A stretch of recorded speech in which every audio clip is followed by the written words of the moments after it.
Tiempo de Hablar llega gracias a Aquaterra, la inmobiliaria de inversiones llegó al Perú.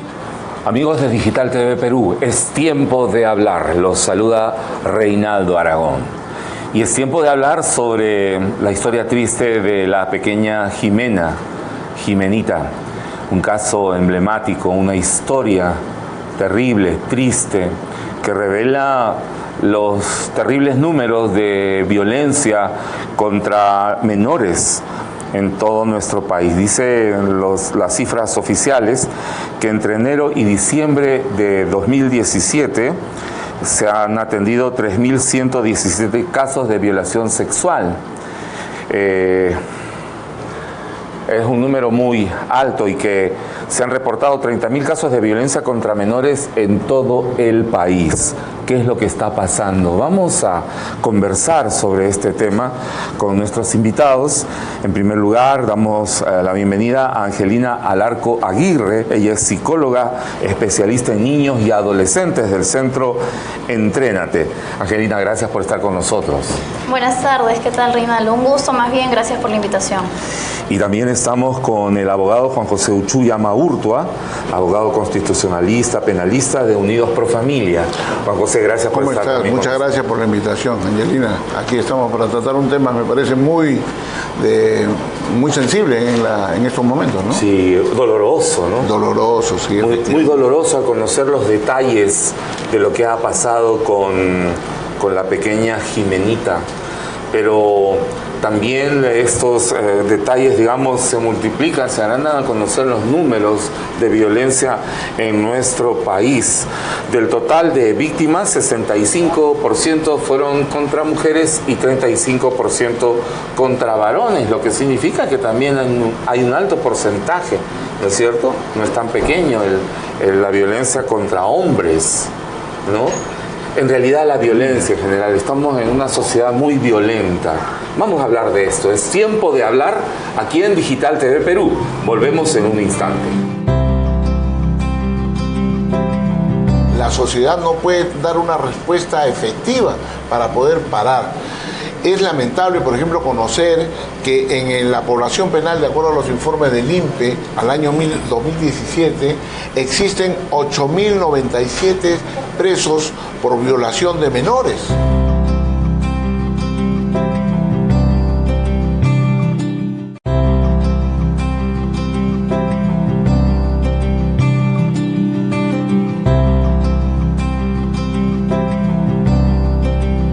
Amigos, quiero hablarles de una oportunidad extraordinaria de inversión.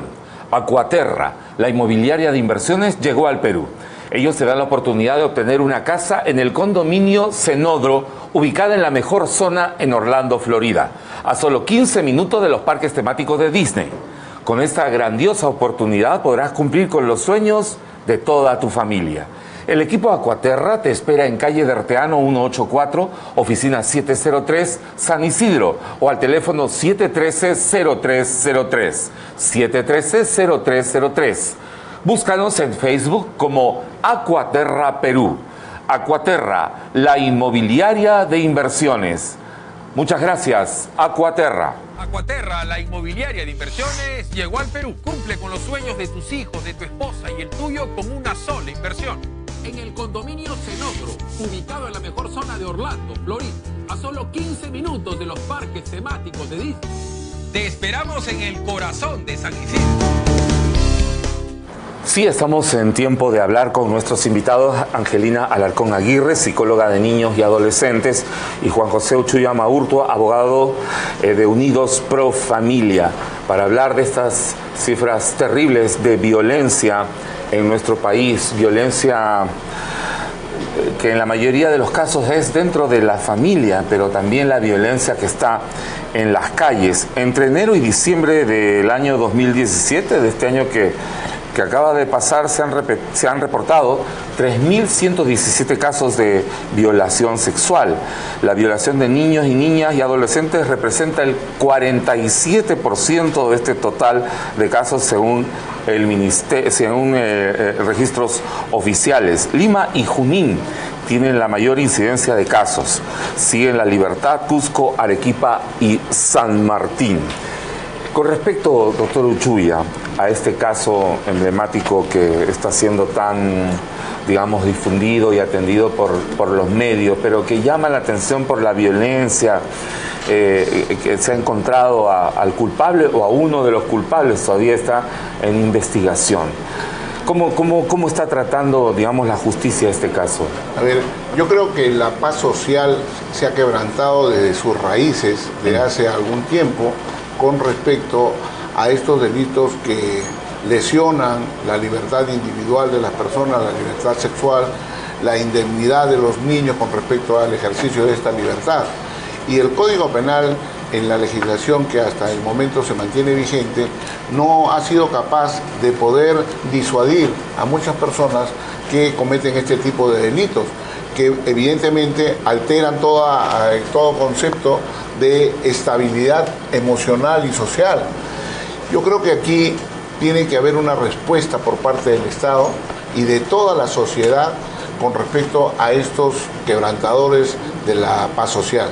César Alba Mendoza, autor y confeso del delito de violación contra la menor Jimena, una menor de 11 años, a quien no solamente secuestró, sino que violó, la mató y la quemó, lo que hace una concurrencia de agravantes que lesionan todo cuestionamiento con respecto a un tipo de personas que hace esta monstruosidad, y que la sociedad no puede dar una respuesta efectiva para poder parar.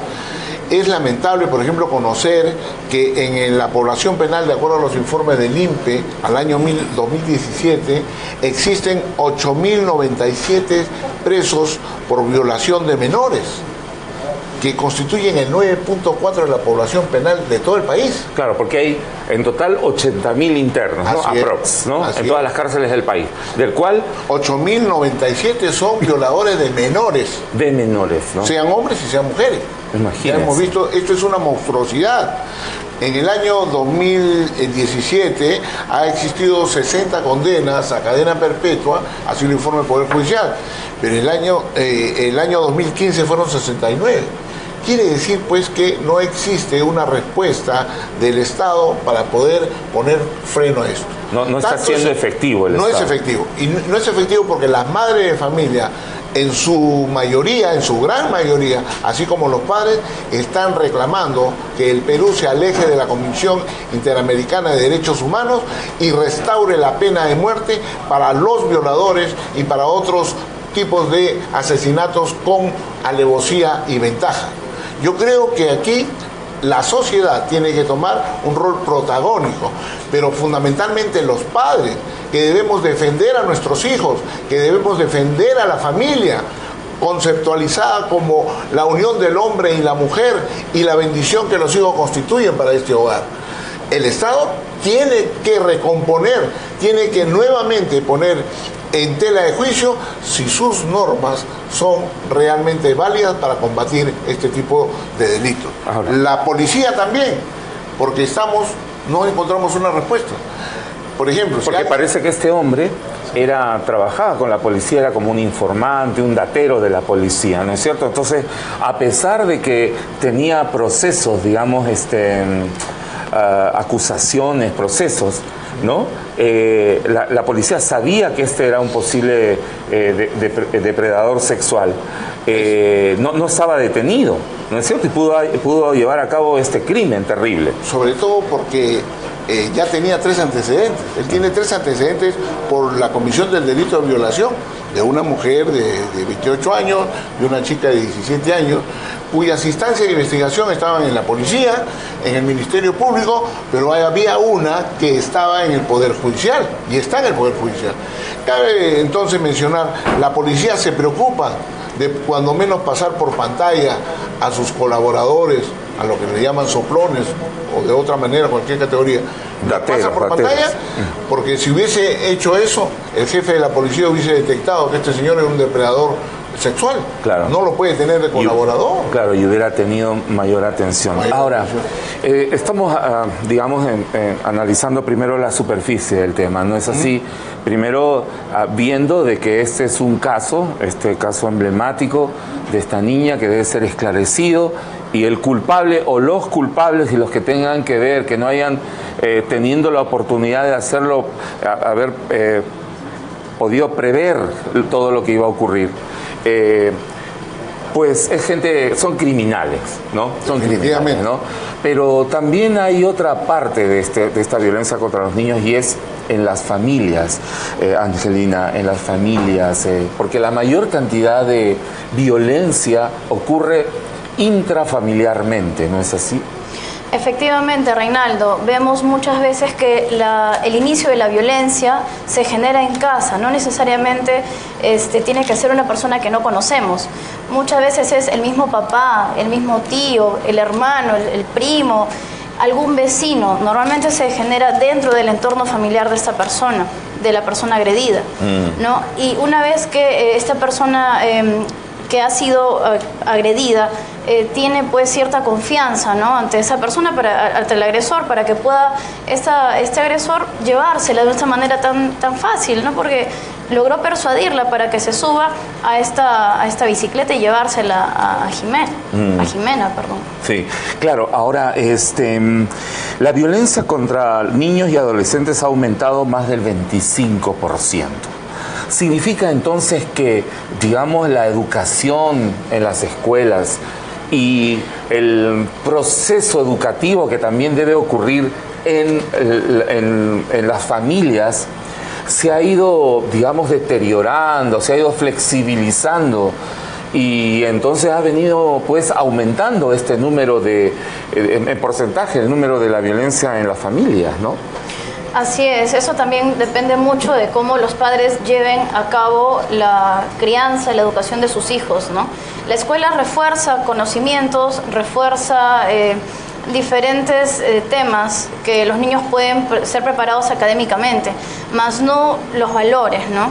Ahora, ¿a qué me refiero con la familia? Es parte importante de esto, porque también implica mucho que los padres aprendan a comunicarse con sus hijos, aprendan a escucharlos, ¿no? Muchas veces los niños, cuando tienen alguna queja, los padres simplemente, a veces, no digo siempre, pues lo consideran como: ya, hijo, no te preocupes, no, esto va a pasar, no creo que tu abuelo, no creo que tu tío quiera hacerte algo, así que tranquilo, ¿no? No te alarmes o no empieces a decir cosas que no son.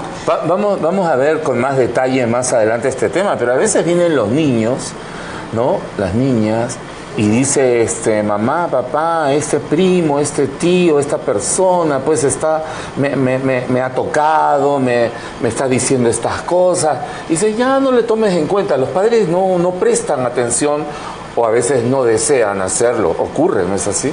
Muchas veces ocurre que los padres no les dan la prioridad del caso a los hijos en cuestión de creencia, ¿no? No les hacen caso, piensan que los niños pues están inventando algo, ¿no? No necesariamente. Cuando hay ese tipo de alarmas es importante escucharlos, es importante sobre todo saber a qué puede deberse, por qué estás diciendo esto, no te escucho, dime, qué es lo que está pasando. Y esa comunicación de preferencia tiene que ser muy horizontal también. Antes de pasar a las alarmas, quería preguntar sobre este hombre, Alba, el depredador que además ha confesado, pero que la policía está investigando además los detalles. Parece que pueden haber participado más personas. Este tipo de personalidad, ¿es una personalidad afectada, enferma, no es así? Claro, definitivamente, para lograr hacer un acto macabro, la verdad, de violarla, incendiarla, sí. Y la verdad es muy fuerte, ¿no? Mis condolencias a la familia. Claro que sí. Y que definitivamente se sigue investigando este caso. Esta persona pues ha podido pasar por una evaluación antes de ingresar a la policía, quizás como en muchas empresas que nosotros vemos también, que es mejor siempre una vista psicológica de cómo es en sí esta persona, ¿no? A nivel mental. Él no trabajaba con la policía, era más bien como un colaborador, pero aún así. Un informante. Claro, informante. Se considera, me refiero a que puede trabajar de manera indirecta, Ajá, ¿no? Claro. El colaborador que va, le dice las cosas, ¿no? Por supuesto que así han debido de hacerle alguna evaluación o saber de dónde viene, para tener antecedentes. Realmente pues ha sido alarmante que la policía no se haya dado cuenta, el mismo ente policial, ¿no? Ahora, ¿cómo es la personalidad? ¿Cómo son los signos de una personalidad de este tipo? Son más bien gente reservada, que pareciera que no mata ni una mosca, ¿no es así? Aparentemente no nos damos cuenta de un posible agresor. Sin embargo, ellos mandan signos como por ejemplo la manipulación. La manipulación consiste pues no en tratar de persuadir a la víctima cuando ve ciertas características en ella, porque obviamente ellos eligen a sus víctimas también. Intenta persuadirlas, intenta darle la confianza del caso para que esta persona logre creerle o logre cubrir ciertas necesidades también de los niños, ¿no? Cuando, por ejemplo, si los padres no llegan a entender a los hijos y esta persona se presenta como una buena persona que escucha, que le toma brinda atención, le brinda atención, le brinda tiempo, ¿no? Sobre todo cuando están en la edad adolescente, ¿no es así? Que los chicos quieren hablar y compartir y distenderse en ciertos temas. A veces los padres no tienen ni tiempo. Exacto, y la adolescencia justamente es una edad crucial de los niños, ¿no? Donde ya viene el desapego de los padres y su propia independencia. Entonces ahí nosotros es que podemos ver, si es que no le damos la debida atención del caso, ellos van a buscar a otras personas que sí les den esa necesidad que ellos están buscando. Entonces, si no la tenemos, pues sin quererlo estamos empujando a nuestros hijos a que se vayan a confiar a otras personas que no sabemos quiénes serán. ¿Qué inclinaciones tienen? ¿O qué inclinaciones tienen? Ahora, legalmente, digamos, doctor Uchuya, cuando alguien percibe, ve señales, como dice Angelina, de que algo puede estar pasando, ¿cómo puede proceder legalmente? ¿Qué es lo que debe hacer? A ver, tenemos un padre de familia, un tutor, ¿no? Ya, un padre de familia, y creo que es el momento de decirlo, tiene que empezar en una lucha de una acción preventiva. Por ejemplo, cuando uno va a matricular a su hijo, no sabe quién es el portero, quiénes se encargan de la limpieza, quiénes se encargan de la tutoría de sus hijos o de los propios profesores, quiénes son los que hacen movilidad escolar, y como bien se ha señalado, hay una acción que puede hacerse preventivamente a todos, sus antecedentes, y obligatoriamente tener un test que pueda determinar si tienen inclinaciones paidófilas, es decir, la inclinación de querer exacerbar su deseo sexual con un niño. Entonces, por allí ya se pueden ir dando algunas alertas. Las terceras son escuchar efectivamente a los niños, porque muchas veces los padres hacen oídos sordos y creen que son producto de su imaginación, o dentro de los propios niños que ven en sus casas y tienen acceso a las actividades sexuales de los padres, quieren remedar y lo hacen con otros niños. Los niños mayores lo hacen con los menores y entonces desde ahí viene el abuso. Los niños lo toman como una cosa normal. Cuando una niña le dice, papá, me quiero casar con mi amiguito que se llama fulano de tal, el padre debe tomar inmediatamente nota de eso. Algo está pasando en el colegio que la tutora o la profesora debe saberlo. A veces los padres no toman en cuenta el pudor que se debe guardar, ¿no es cierto?, dentro de la familia. A veces los padres andan como quieren y los chicos están mirando eso porque también están en la edad de querer aprender y percibir, y eso no, digamos, no les ayuda a desarrollar bien su sexualidad. Claro, y vemos que los niños, sobre todo los más chiquititos, crecen ellos buscando roles que imitar, buscando personas, ¿no? Y justamente como mencionaba el doctor acá, nos mencionaba que los niños pues van a ver que la madre está haciendo X, Y conductas, el niño va a imitarla sin discernir si es que está bien o está mal lo que está haciendo, si está dentro de los parámetros sociales, dentro de la moral, no lo sabe, simplemente lo va a imitar. Ellos tienden a hacer esto. Lo que usted también mencionaba del juego simbólico, ¿no? Empiezan los roles con los juegos con las muñecas, el Lego, simulando una actividad, una situación que ellos tampoco están en sí conscientes de qué se trata esa situación y por qué se da. Simplemente yo lo vi y así lo estoy planteando. Esto es grave.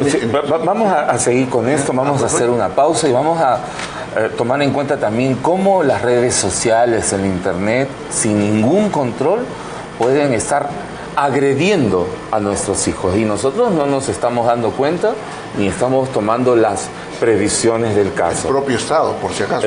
El propio Estado. Bien, hacemos una pausa y luego retornamos. Es tiempo de hablar aquí en Digital TV Perú.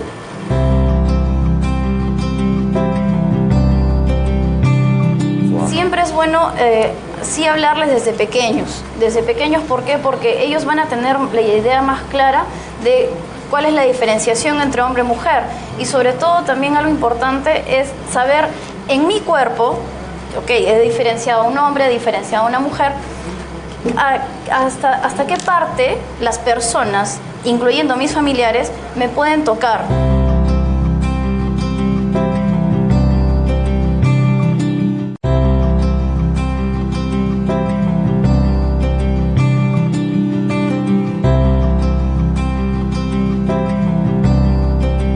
Bien, estamos aquí en Tiempo de Hablar en Digital TV Perú con el caso de la niña Jimena y también viendo pues toda esta violencia que ha ido creciendo contra los niños y los adolescentes, y conversando sobre este tema con Angelina Alarco Aguirre, psicóloga especialista en niños y adolescentes, y con el abogado Juan José Uchuya Maurtua de Unidos Pro Familia.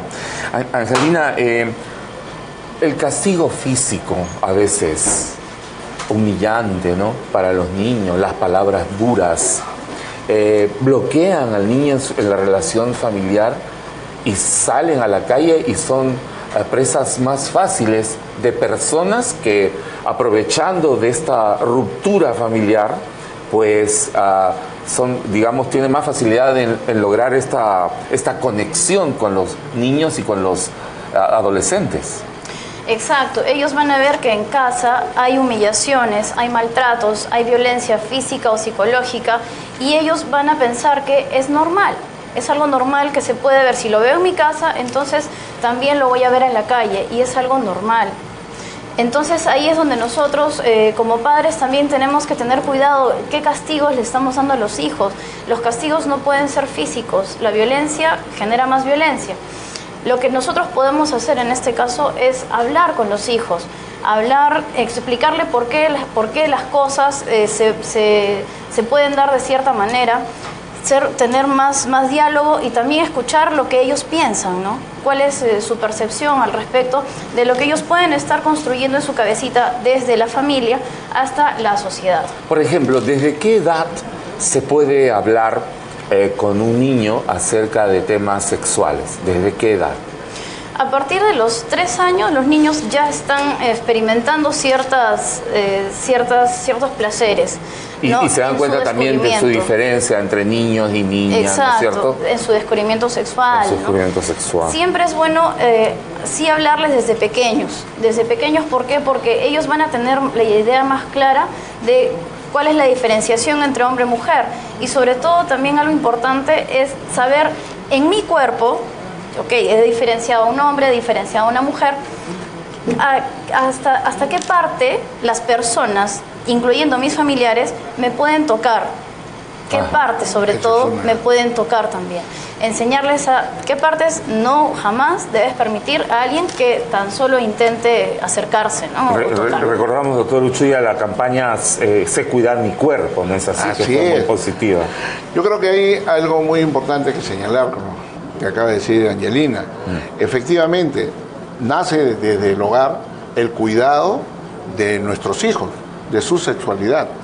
Pero no solamente en el hogar, sino también en los centros educativos y en el propio Estado, que tiene que cumplir su rol de dar seguridad a los padres de familia, a los niños, y debe buscar el bienestar de ellos, el bienestar integral. Tiene que apoyar a los padres de familia, no pelearse con ellos, pero por o supuesto, ignorarlos. Mire, por ejemplo, acaba de decir una cosa muy interesante, importante.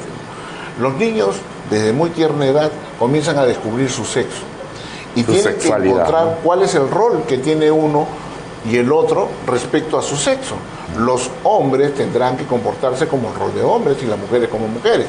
Sin embargo, el Estado, y esto quiero señalar y ser bastante preciso, está rompiendo este esquema al introducir en la educación de nuestros niños la ideología de género, por la cual dicen que el sexo se construye, vale decir que el niño puede descubrir y hacer de su sexo lo contrario que le dice su connotación biológica y genética. O sea, en vez de apoyar, digamos, usted está diciendo que en vez de apoyar, digamos, la formación natural, le introduce más dudas, más confusión. Y la confusión en el ejercicio de su sexo o en la identidad sexual que tiene un niño hace posible que un depredador, un pedófilo, pueda aprovecharse de él. Si ese niño le dice, no, tú eres una niña y te pareces muy bonito, muy bonita, entonces comienza a llevarlo hacia así. Lo segundo es también cuando en el entorno familiar se dan una serie de mecanismos que rompen los valores y los frenos inhibitorios en la conducta de una persona. Por ejemplo, el abuso del alcohol, las drogas, ¿no? La libertad sexual, como ahora se da a través de Fiesta del Faro, la indiferencia de los padres o la confianza desmedida para permitir que sus hijos vayan y participen de pijamadas en casas ajenas, donde no conocen a los otros padres o el entorno de quienes viven allí. Entonces puede resultar que tu hija, después de asistir a una pijamada, puede haber ya sido violada o tocada. Inclusive sin saberlo, porque le pueden dar algún somnífero o algún tema. Y ahí ocurre algo, Angelina, que es que los padres, lamentablemente por este sistema, cada vez van pues sumergiéndose en el tema del trabajo, de tantas horas de transporte entre ida y vuelta, y van descuidando de atender a los hijos en las casas, de escucharlos, de saber a dónde van y dónde están. Los padres deberían tener, digamos, mayor atención. ¿Dónde está tu hija?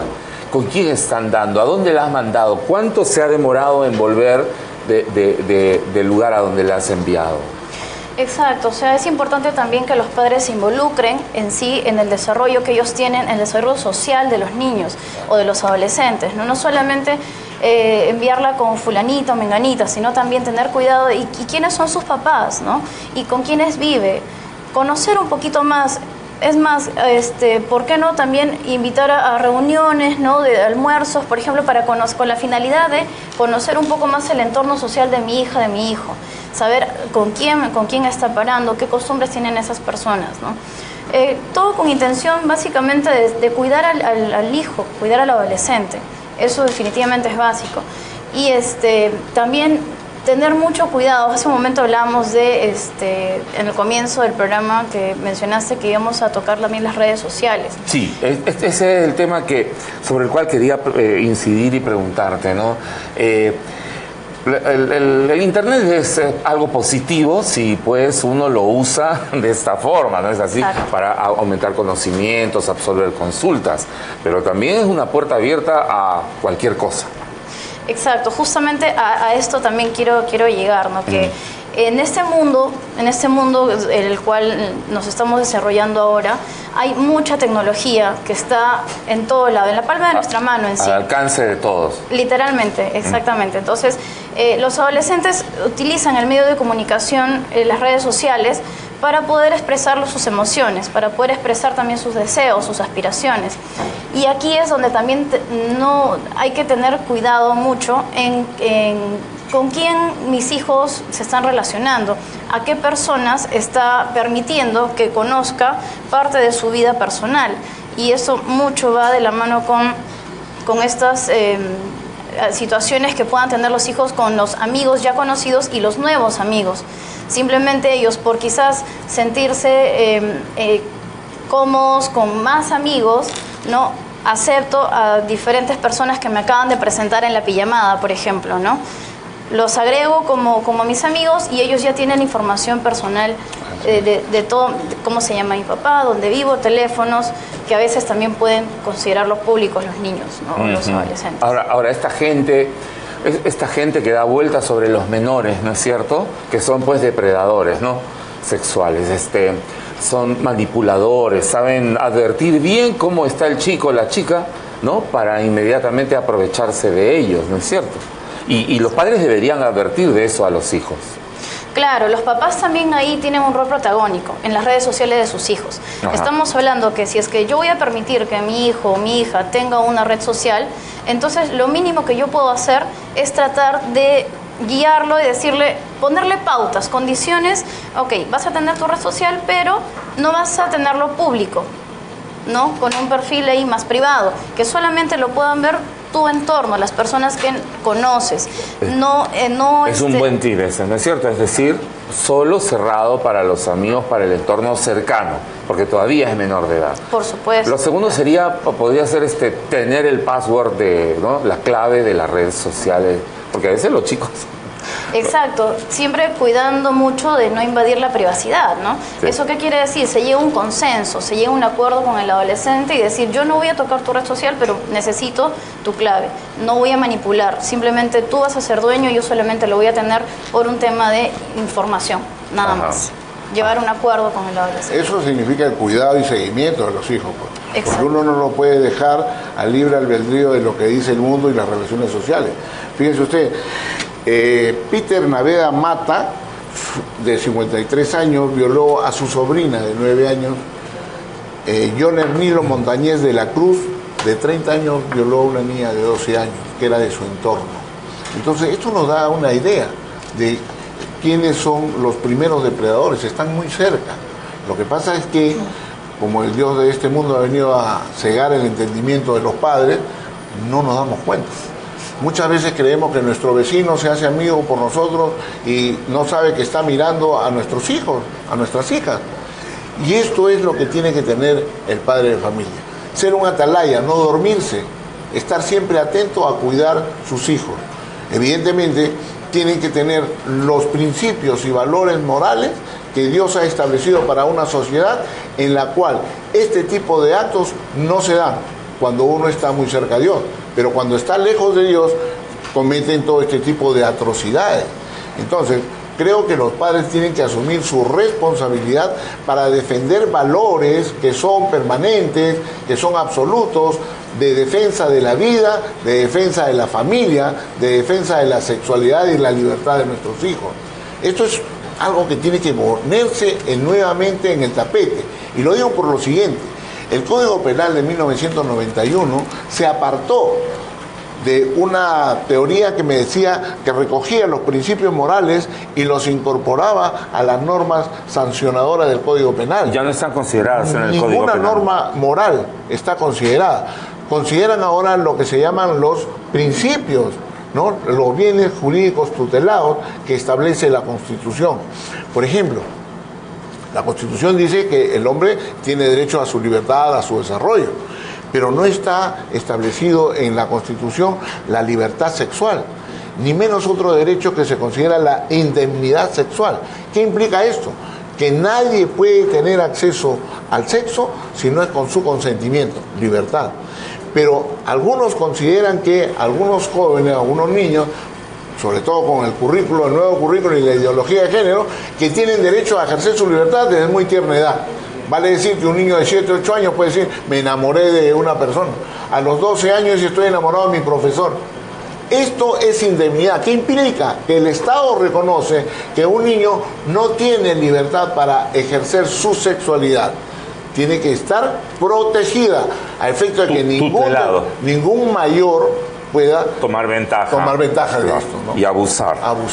Ajá. El ministro de Educación, Idel Wexler, ha señalado acciones que va a tomar el Ministerio de Educación, ¿no? En primer lugar, habla de la educación sexual integral. Los escolares aprenderán a reconocer su estructura corporal, cuidar su cuerpo y su integridad personal. Esto implica tener conocimiento de su estructura biológico-reproductiva y de manejarse adecuadamente desde la perspectiva socioemocional. ¿Qué significa esto en términos prácticos, Angelina? A ver, efectivamente en el colegio, además de enseñarles el curso de educación sexual, que es conocer mi cuerpo, mis órganos reproductivos, etcétera. Que es incidir en lo biológico, ¿no es así? Exacto. En lo natural, en lo biológico, en lo establecido. Exacto. Además de saber lo que es la parte de las ciencias, las habilidades socioemocionales se refieren a, por ejemplo, cómo le enseño yo a mi alumno a decir no. por ejemplo, Claro. a tener la capacidad de no dejarse influenciar fácilmente por un entorno, no dejarse llevar o acceder a voluntades ajenas, es decir, a que otras personas lo sometan a hacer cualquier actuación que pues no se sienta cómodo el niño. ¿Qué recursos le doy yo para poder, para que este niño diga que sí o que no, por ejemplo? Sobre todo decir no ante diferentes situaciones incómodas o que transgredan su bienestar físico y emocional de este estudiante. Claro, que es importantísimo, ¿no es cierto? Y que por supuesto los padres deben decirlo claramente en la en el hogar, pero también tiene que ser apoyado pues en la escuela, ¿no es así? Pero a veces... lamentablemente pues los profesores de repente no tienen muchas veces ni el entrenamiento para hacerlo. Sí, lamentablemente. Lamentablemente, sí, ¿no? a veces, Yo quiero Sí. decirte algo, cuando el ministro señala y dice que la educación en las escuelas debe establecer un criterio socioemocional, cuidado con esta palabra emocional. Una niña puede decir a los 4 años que se siente niño, un niño puede decir que se siente niña porque aún no tiene definido su sexualidad, y hacer que este niño pueda adoptar una posición sexual, sobre todo cuando se considera que el sexo es una producción sociocultural, no biológica, no genética. Estamos llevando a la confusión de los roles que tiene un niño. Por eso es que es importante que el ministro renuncie expresamente a la introducción de la ideología de género que le produce confusión a los niños respecto a su sexo biológico y genético. El Ministerio de Educación debería aclarar entonces estos puntos. Dice. No, debería dejarlo de lado, aquí no hay nada que aclarar. El sexo es masculino y femenino por la genética, XX, XY. No existe otra, no hay terceras opciones. Los sentimientos del sexo para satisfacer su placer pueden dar como producto la homosexualidad, bisexualidad, paidofilia, zoofilia, bestialismo, todo eso que se quiere introducir con la palabra género. Claro. Saquen la palabra género y nos evitaremos más violaciones como la que estamos lamentando hoy día. Vamos a seguir luego de una pausa acerca del acompañamiento, cercanía y consejería que deben tener los niños, ¿no es cierto? Los niños y adolescentes. Y esto se da en la etapa escolar y los padres deberíamos estar atentos a esto. Vamos a hacer una pausa y retornamos. Es tiempo de hablar. Los padres, por congraciarse con el hijo, le dicen, ya, ok, papá, voy a ver a tal amiguito, a tal amiguita. Ya, ok. Y pasan los minutos y uno le dice, oye, no volvió todavía el niño, la niña.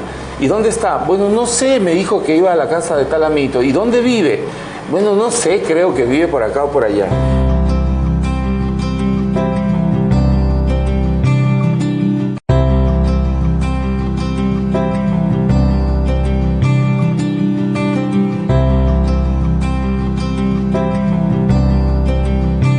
Estamos en tiempo de hablar aquí en Digital TV Perú y tiempo de hablar sobre los cuidados que debemos tener para evitar que nuestros hijos, nuestras hijas, nuestros niños y adolescentes sean abusados por personas, no solamente en el entorno familiar, sino también fuera del entorno familiar, cuando los chicos salen a las calles a comprar, como el caso que estamos tratando de la niña Jimena.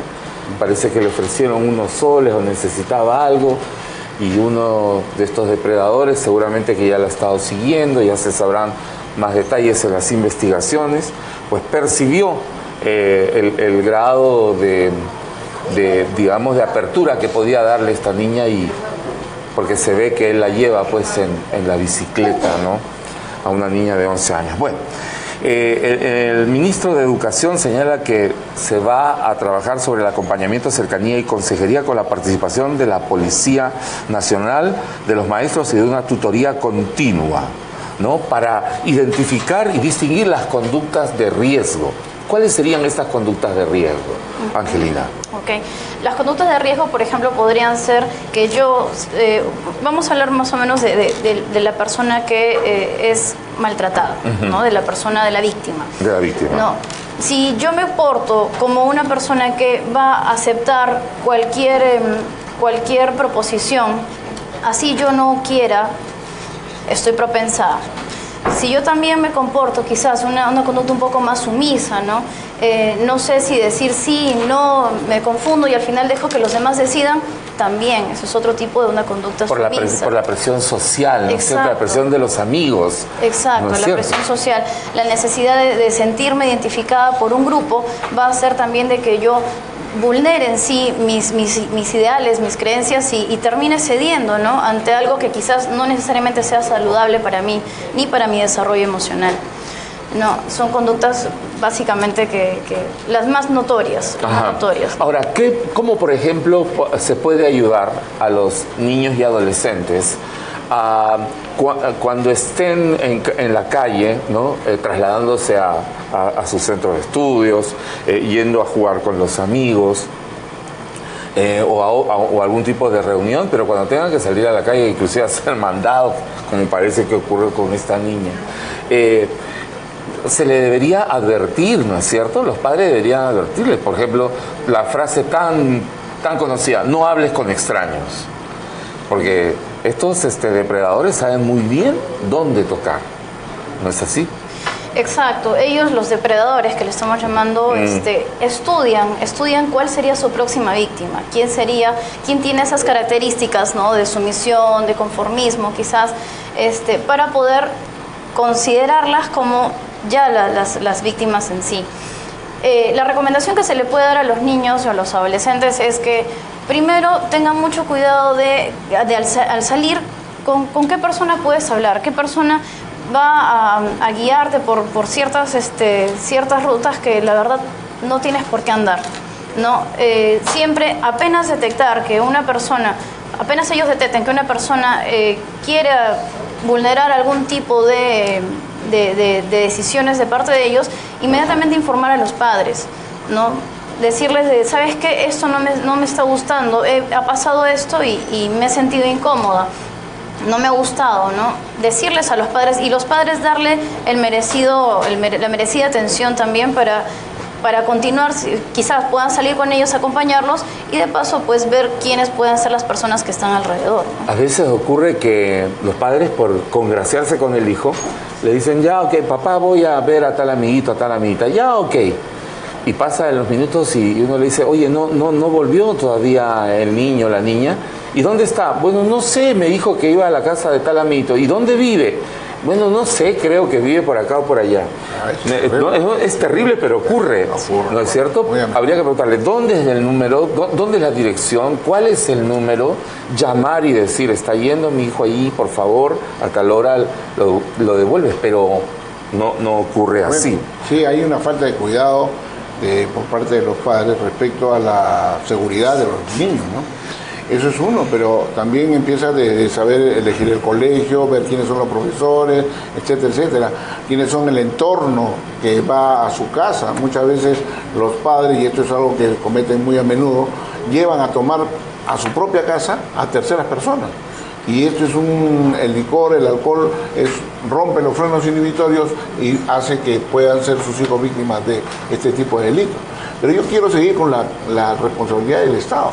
La policía tiene muchas habilidades para combatir la delincuencia, pero en este tipo de cosas no se toman medidas preventivas. Por ejemplo, los colegios donde hay menores de edad no cuentan muchos de ellos con cámaras de seguridad, que sería responsabilidad del municipio, no cuentan con acciones preventivas en los cuales los policías vestidos de civil, o lo que antes era la Policía de Investigaciones del Perú, está de civil, se pone alrededor para determinar quiénes son los depredadores que, no teniendo ninguna relación con el colegio, están siempre al acecho. Porque si ha aumentado el porcentaje en este tipo de crimen, pues la policía debería poner más atención. Más atención. Y tener un protocolo más rígido, más rápido, más eficiente, ¿no? Inmediatamente se recibe una llamada de alerta, ¿no? O una alerta o una denuncia, pues actuar lo más rápido posible. Sí, así es, ¿no? Si por ejemplo los municipios hicieran como obligación poner cámaras alrededor de todos los centros educativos, tendríamos una primera forma de ubicar. La segunda, romper este protocolo que viene de las calendas griegas, mediante el cual dice, tienen que pasar 24 horas para hacer algo, antes no puedo hacer nada. La lógica Ahora nos dice que inmediatamente el policía que tuvo conocimiento de un hecho delictivo que se podría dar con la pérdida, con la desaparición de un menor, tiene que actuar inmediatamente, si no se convierte en un cómplice primario. Porque sin su actividad se hace posible lo que ha pasado con esta niña. Entonces, hay que romper ciertos esquemas. Pero también el Parlamento, en lugar de estar y que si vacamos o no vacamos al presidente, ya sabemos cuáles son las condiciones. En lugar de esto tiene que dar una respuesta legislativa. El Poder Judicial tiene que acelerar los procesos.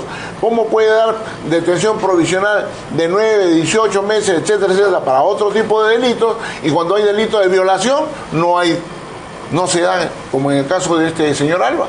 Tenía un proceso y no se le dio la detención preventiva. Bueno, tenía hasta 3, ¿no? Hay algo positivo que ha anunciado Eidel Bessler, que dice que las brigadas escolares con padres de familia, auxiliares de educación y la policía, en cada colegio buscarán que haya una brigada que cuiden a los alumnos a su ingreso y salida. Antes existía la policía escolar, ¿no? Escolar. Yo era policía escolar, ¿no es cierto? Pero claro, ayudaba. Podías ver gente extraña o gente que era ya personas habituales, que son los que venden las gaseositas, los chocolates. Los drogadictos que están siempre al costado de los colegios, y los puedes detectar. ¿Qué hacen allí? ¿No? Entonces yo creo que por ahí tenemos... Después hay algo más. ¿Cómo controlas a los violadores que han cumplido condenas leves, tenues y que están nuevamente en las calles? Si no hay un seguimiento de estas personas, nadie sabe dónde están, dónde trabajan. Se mimetizan y nuevamente están tras nuestros menores. Yo creo que ahí eso es algo que también tiene que tener en consideración. Ya en la parte final, para ir redondeando, y hemos visto los diferentes peligros, las situaciones difíciles, pero podríamos ahora centrarnos en las alarmas, ¿no? Es decir, ¿cómo nos damos cuenta que un niño, una niña en nuestro entorno, en nuestro hogar, en el entorno familiar, en el entorno cercano, está ya siendo víctima de agresiones?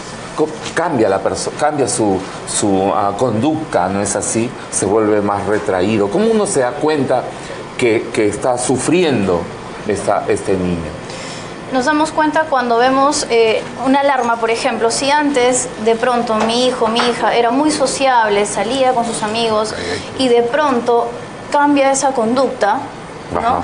Ya prefiere aislarse, prefiere estar solamente en su cuarto, ante reuniones familiares no asiste, o diferentes actividades, por ejemplo, salir al cine, al parque, ya no quiere hacer. Entonces esa, por ejemplo, podría ser una muy fuerte alarma, ¿no?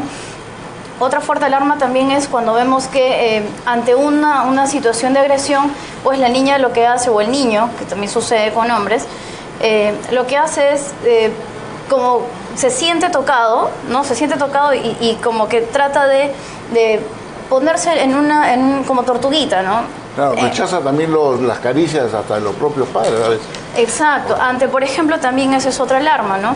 Si ellos ven que alguien quiere tocarlos, quiere hacer algo, no son capaces de decir no son capaces de decir alto, no son capaces de informar en ese momento lo que puede estar pasando y simplemente lo dejan pasar porque piensan que no pueden hacerse respetar. De alguna manera para ellos el autoestima definitivamente es bastante tocado en este tema. El autoestima baja, el autoconcepto también. Ellos piensan que no valen ellos, se desvalorizan totalmente. Y ahí también esa es otra alarma que nosotros podemos ver cuando un niño quiere, como por ejemplo, lo intentan tocar y ellos pues se dejan, ¿no? O no son capaces de decir algo, ¿no? Decir no. Exacto. Bueno, son alarmas para tomarlas en cuenta. Yo quiero agradecer a Angelina Alarco Aguirre, psicóloga especialista en niños y adolescentes del Centro de Entrénate. Gracias por estar con nosotros. Gracias por la Y invitación. al abogado Juan José Uchuya Magurtua, de Unidos por Familia. Gracias, doctor Uchuya. Gracias. Yo quisiera terminar solamente haciendo una invocación. Creo que necesitamos un programa para poder tratar el tema de la pena de muerte, tan reclamada por la sociedad y que tiene sus pros y sus contras. Creo que es un tema muy importante. Es claro, ver las penas que sean eficientes, que realmente ayuden a detener toda esta ola de violencia que está sufriendo nuestra sociedad y que ya se está convirtiendo, pues, ya hay una cultura de violencia. Exacto. lamentablemente. Exacto. Y me gustaría dar una última recomendación, ¿no? Así como estamos hablando que a los niños, para evitar que sean víctimas de agresores, es necesario que ellos también tengan los recursos necesarios. Y para esto, ¿por qué no enviarlos a centros psicoterapéuticos donde ellos puedan recibir esa información necesaria? Y si mi hijo lo recibe y si mi hijo aprende, ¿por qué también yo como padre no hacerlo?